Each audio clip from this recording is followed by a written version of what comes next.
पृथु महाराज ने चिंतन किया, और जब राजा अच्छा होता है तो धीरे धीरे प्रजा में खुशहाली आ जाती है। समय में वर्षा होती है,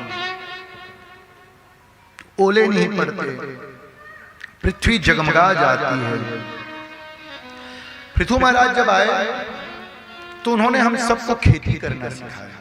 देखिए हमारा ग्रंथ बड़ा ऊंचा है, और आज वैज्ञानिक जितनी नई नई चीजें ढूंढ निकालते हैं वो सब पुरानी हो चुकी है।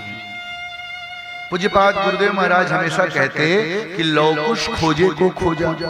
हमने एरोप्लेन का आविष्कार किया, हमने हवाई जहाज बना डाली, हमने तमाम अलग अलग संसाधन खड़े कर दिए। सच कहता हूं भैया, कितना भी हम प्रोग्रेस कर ले, हम अपने वेदांत से नीचे ही रहेंगे।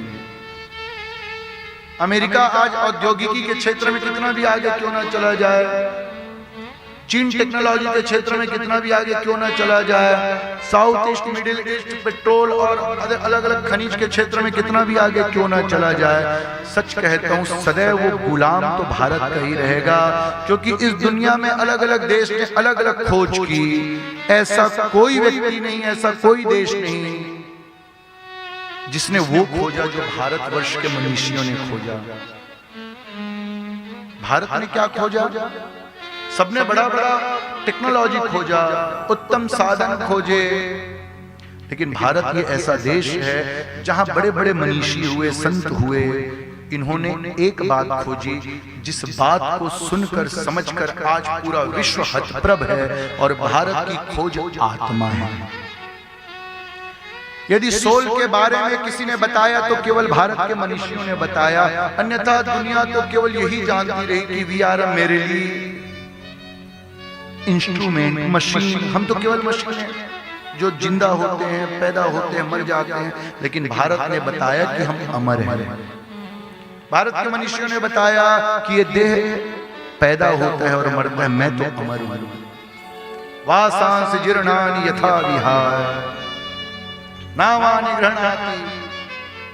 अरे भैया, वासांस जीर्णानि, जैसे कपड़े फटे पुराने होने के बाद बदल दिए जाते हैं, वैसे ये देह फटे पुराने होने के बाद बदल दिया जाता है, लेकिन मैं कभी नहीं मरता, मैं तो था, हूं और रहूंगा। ये बात भारतीय मनीषियों ने बताई, और आज पृथु महाराज ने सिखाया हम सब भारतवर्षवासियों को, हम सब विश्ववासियों को कि भैया धरती को उपजाऊ बनाओ, खेती करो, लहलहाती फसल उगेगी, गौ मैया का दोहन करो, सुंदर दोहन।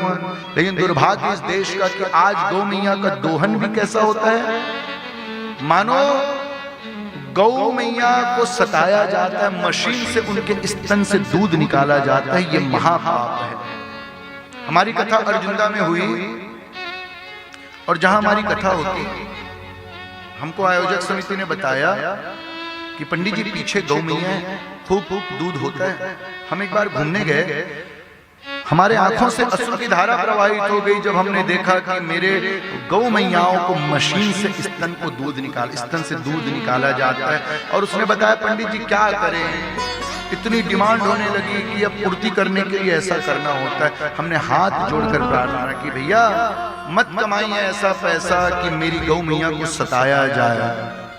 सच कहता हूं वो दूध अब अमृत ना रही। भैया दूध तो वही पुष्ट करती है जो बछड़े को पुष्ट करने के बाद आपको मिले।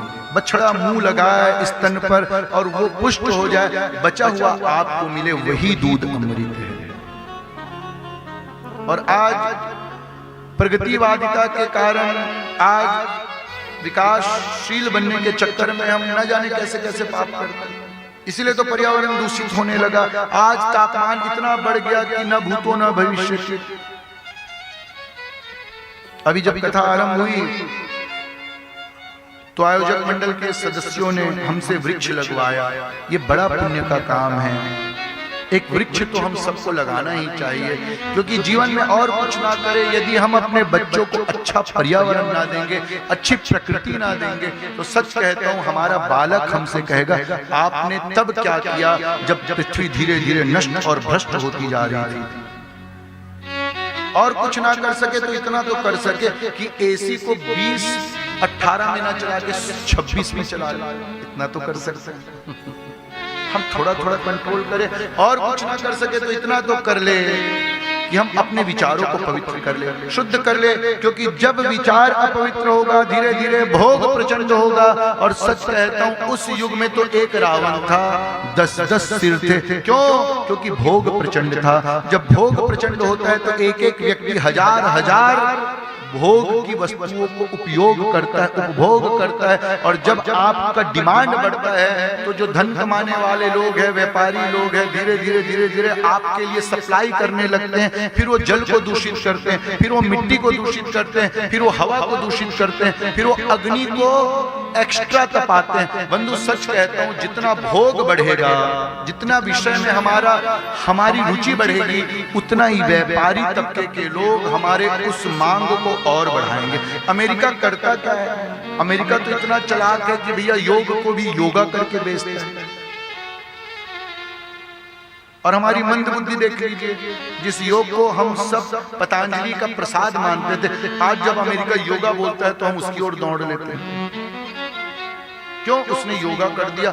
अभी तो दुर्भाग्य ये है कि राम को रामा बोला जाता है। हम तो कभी कभी अपने प्रवचन में इसे करेक्ट करवाते हैं। हमारा दुर्भाग्य देखिए, हमको तो राम बोलने भी नहीं आता। राम बोलते हैं, राम नहीं है, राम पूरा राम।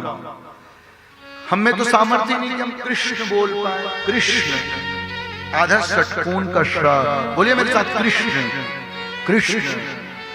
हम जिस प्रांत में रहते हैं, जिस बेल्ट में रहते हैं, उत्तर भारतीय, और हमको तो आना ही चाहिए अच्छा उच्चार।